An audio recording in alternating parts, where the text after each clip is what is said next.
Welcome to the Real News Network. I'm Jess Lenore in Baltimore. In breaking news, alleged CIA whistleblower Jeffrey Sterling was convicted of the Espionage Act Monday afternoon. Sterling faces years in prison for allegedly leaking details about the botched CIA plan to sabotage Iran's nuclear program to New York Times journalist James Risen for his 2006 book, State of War. Risen refused to testify in the trial, but that did not stop Sterling from being convicted of all 9 remaining counts he was facing. The Obama administration has used the Espionage Act to go after more whistleblowers than all previous administrations combined. Now joining us to discuss this from Grand Rapids, Michigan is Marcy Wheeler. She's an investigative reporter covering national security and civil liberties at emptywheel.net and other outlets. She's the author of Anatomy of Deceit, a short primer on the pre-war intelligence and CIA leak. Thank you so much for joining us. Thanks for having me. So you've been closely following this trial. You weren't in the courtroom today, but give us your reaction. You wrote on your blog, Empty Wheel, that you're not surprised by this conviction. I think the government had a really strong closing argument and took what is an entirely circumstantial case and made a good argument that Sterling had spoken to Risen in some way involving the story. And the jury, having not been given some of the other evidence or much of the other evidence about some of the other potential culprits, found him guilty.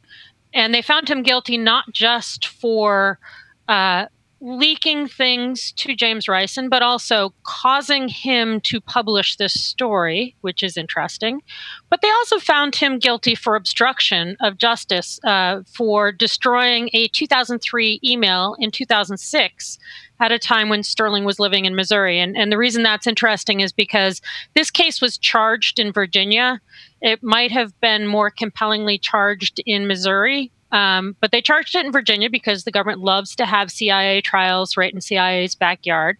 And it's really tough to understand how the jury convicted on that charge, not because of the evidence. I think that was probably the easiest count to find him guilty of, but because I can't conceive of anything that happened in Virginia, and therefore that shouldn't have been charged in Virginia at all. But nevertheless, the jury found him guilty of that count as well. So 9 counts altogether. And this case is entirely circumstantial. There's no direct evidence linking Sterling to this leak. No, there are 2 minutes and 40 seconds of phone conversations, the content of which we don't have any knowledge, before Risen had his complete draft of a story that the New York Times quashed in April 2003. There's an email sharing an unclassified CNN story on Iran's nuclear weapons from March 2003. And then there are further communications from 2004 and 2005 when Sterling lived in Missouri.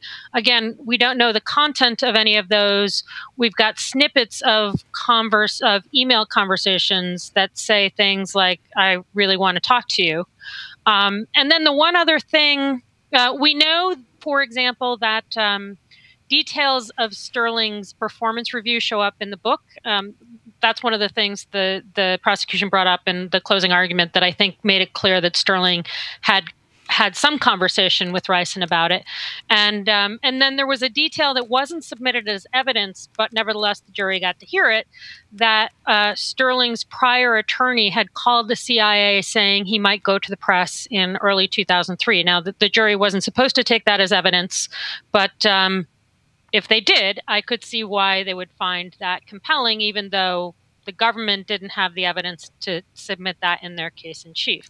So that, I mean, I've said online, I also covered the CIA leak case against Scooter Libby, and I can tell you that there was far more direct evidence implicating Libby and Cheney in leaking Valerie Plame's identity than there was against Sterling, and nobody did any prison time for that.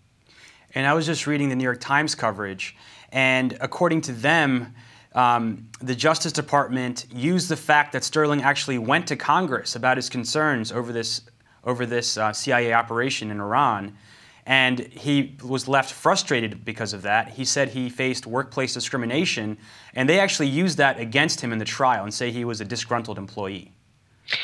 They used all of his complaints against him to say he was a disgruntled employee. The defense made a point that all of the phone records that the government pointed to as proof of guilt are tied just as closely with Sterling's setbacks in court against the CIA, and that's something that we know he and Ricin spoke about. So, having no idea what the evidence is, you could say that was just as much about him talking to Ricin about his discrimination and his inability to publish a book.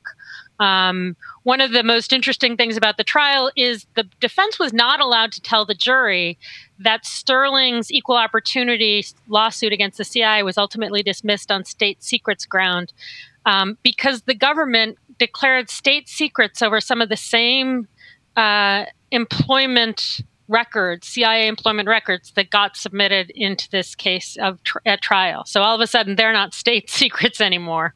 But the jury didn't get to hear that. And he faces years in prison. And this is part of what critics say is the Obama administration's war on whistleblowers. What are the broader implications of this? Because Sterling is the first person to be convicted under these kind of draconian laws.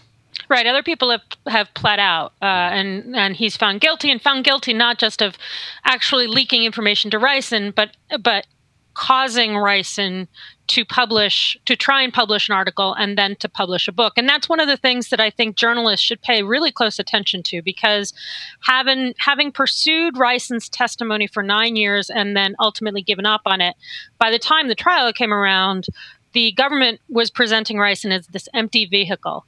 And so their story was the only reason for this story about Merlin to be published was that Sterling was a disgruntled employee, even though it's very clear Ricin had other sources for that chapter, which the government, that in no way would get Sterling off if he were in fact a source for Ricin, that Ricin used other sources, but it is clear that he had other sources. But it sort of diminished the possibility, which is in fact the case if you read even the chapter, much less the entire book. Now, the jury was only allowed to read the chapter, that there was really good reason to be concerned about this operation. The CIA still insists it was a great success, but the evidence submitted at trial made it very clear that they screwed up certain things about handling Merlin, the Russian, and about some of the evidence, and that it was far less successful and far, far less closely held than they told the jury. Now, I couldn't present that case to the jury, but I plan on presenting that case in weeks ahead. But the notion that CIA said this was closely held is an utter farce. And the notion that Sterling now faces decades in prison for it is really telling, because it says that CIA can have a completely incompetent operation and then use a trial to get its reputation back, which I think the defense compellingly argued was what they were doing, but also face no responsibility for their own screw-ups. It's all Jeffrey Sterling's fault, even though the record actually shows Sterling was trying to fix the CIA's handling problems with this operative. And the last time we spoke, we were talking about the release of the CIA torture report, and of course, no one has been prosecuted for that, which I think can be it was widely agreed that it revealed some horrible cases of torture and did not lead to any intelligence that stopped terrorist acts. Right, and the only person, there were actually two people with CIA ties who went to prison. One, a guy named David Pissarro, who may have done it, but he didn't get a fair trial. And then there's John Kiriakou, who was sent to prison for disclosing the identity of one of the torturers in a document, ultimately that went in a document that was never released. So he didn't actually disclose it, but nevertheless, he did 2.5, 3 years of prison time as well.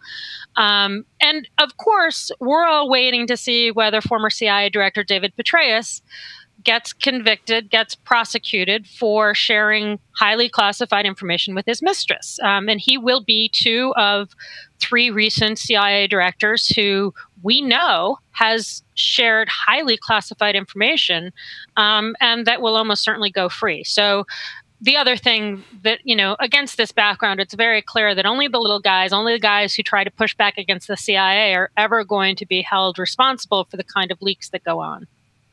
Well, Marcy Wheeler, thank you so much for joining us. Thanks for having me. Thank you for joining us at the Real News Network.